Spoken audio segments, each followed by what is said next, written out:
आज का जो टॉपिक है किसी परिचय का मोहताज नहीं।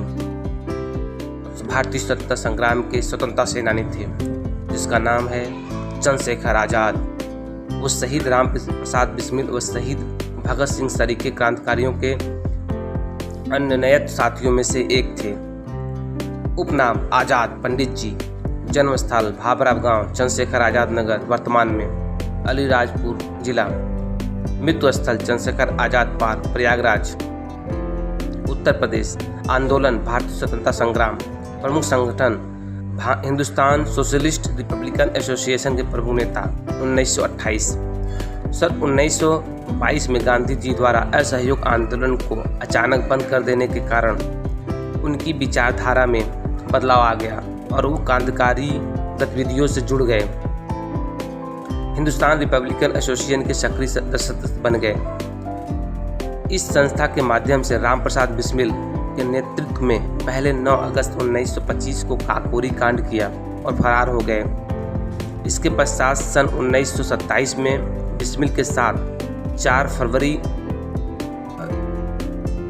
को प्रमुख साथियों के बलिदान के बाद उन्होंने उत्तर भारत की सभी क्रांतिकारी पार्टियों को मिलाकर एक करते हुए हिंदुस्तान सोशलिस्ट रिपब्लिकन एसोसिएशन का गठन किया तथा भगत सिंह के साथ लाहौर में लाला लाजपत राय की मौत का बदला सैंडर्स की हत्या करके लिया एवं दिल्ली पहुंचकर असेंबली बम कांड को अंजाम दिया।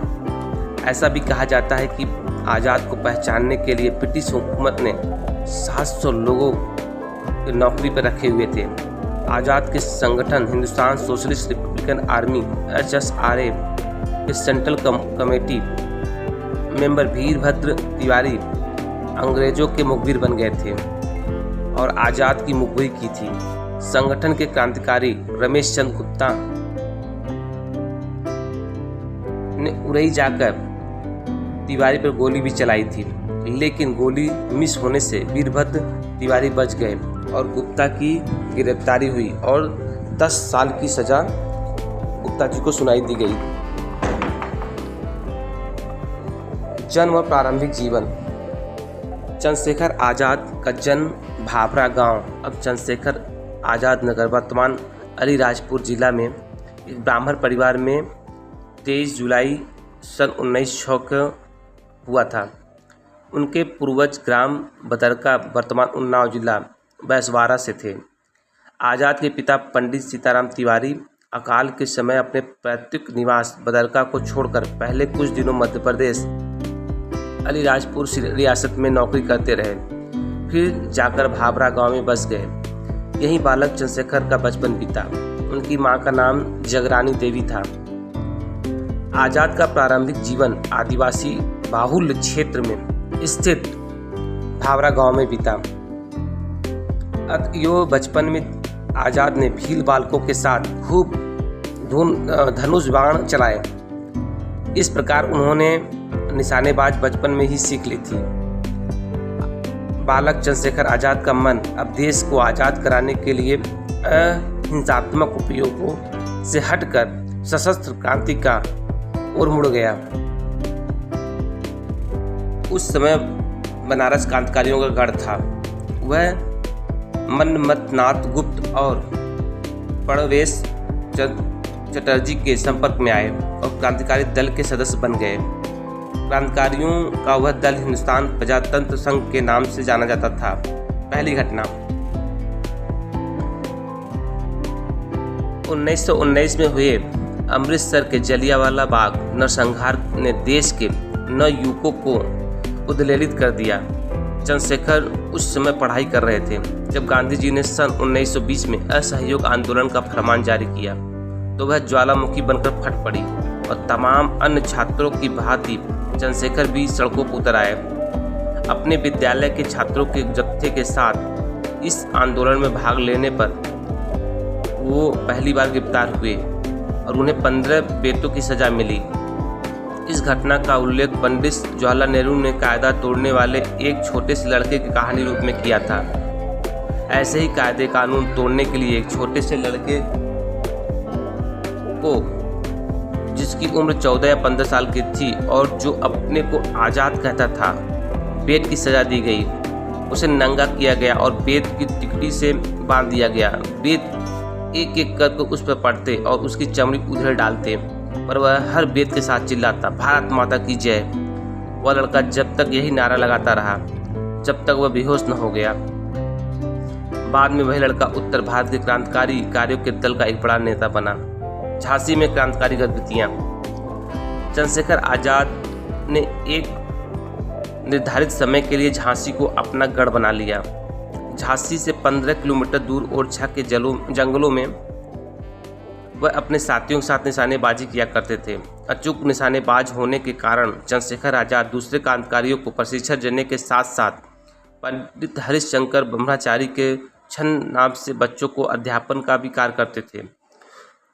वह धीमारपुर गांव में अपने इसी छंद नाम से स्थापित स्थानीय लोगों के बीच बहुत लोकप्रिय हो गए थे। झांसी में रहते हुए चंद्रशेखर आजाद ने गाड़ी चलानी भी सीख ली थी।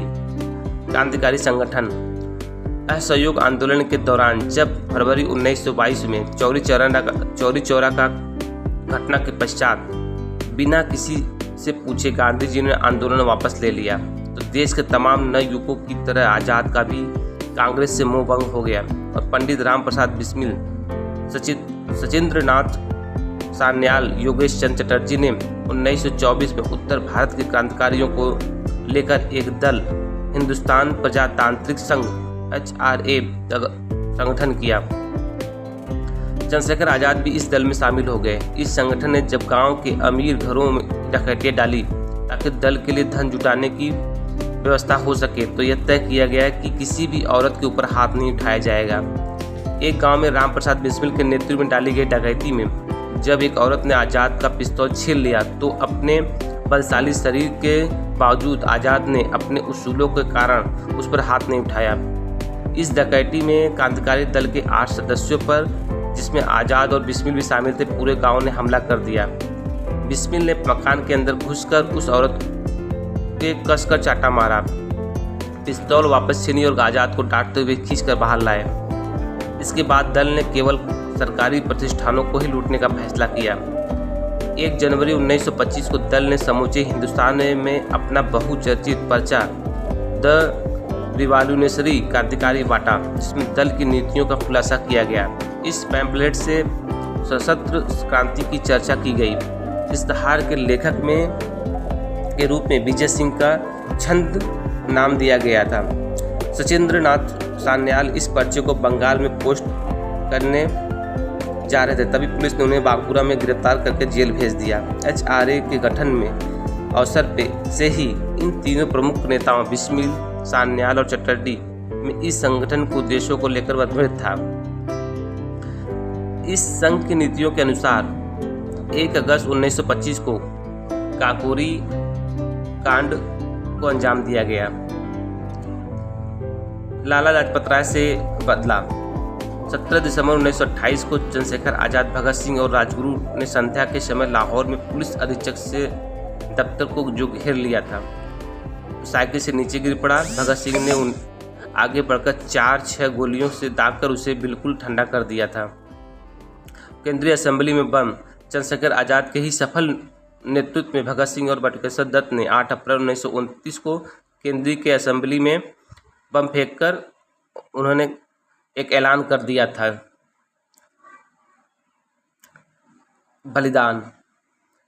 HSRA के द्वारा किए गए सैंडर्स की हत्या के बाद दिल्ली असेंबली बम कांड की फांसी की सजा सुनाई गई। भगत सिंह, राजगुरु और सुखदेव ने अपील से साफ मना कर दिया था और उन्होंने प्रयागराज में अल्फ्रेड पार्क में बहुत घेर लिया गया था और उनकी वहीं पे वो शहीद हो गए थे। ब्रिज के पीछे वो पूजा की जाती है। हम आज ऐसे ही महान स्वतंत्रता सेनानी और चंद्रशेखर आज़ाद जी की जीवनी जो हम लोग आज जान रहे हैं, उनके बारे में ये 10 मिनट का वीडियो कुछ नहीं है। वो हमेशा अमर रहेंगे, हर जुबान पे रहेगा चंद्रशेखर आज़ाद। वो स्वतंत्र थे, स्वतंत्र हैं और हमेशा फ्री रहेंगे। जो उनका वचन था कि हम किसी के अंग्रेज़ों के पकड़ में नहीं आएंगे, हम हमेशा आज़ाद रहेंगे। और वो प्रयागराज के अल्फ्रेड पार्क में अपनी आखिरी गोली से उन्होंने अपने को आज़ाद कर लिया था। ऐसे महान स्वतंत्रता सेनानी को सशक्त नमन। जय हिंद, जय भारत। और ऐसे ही वीडियो देखने के लिए आप प्लीज़ मेरे चैनल को सब्सक्राइब करें, लाइक करें और शेयर करें।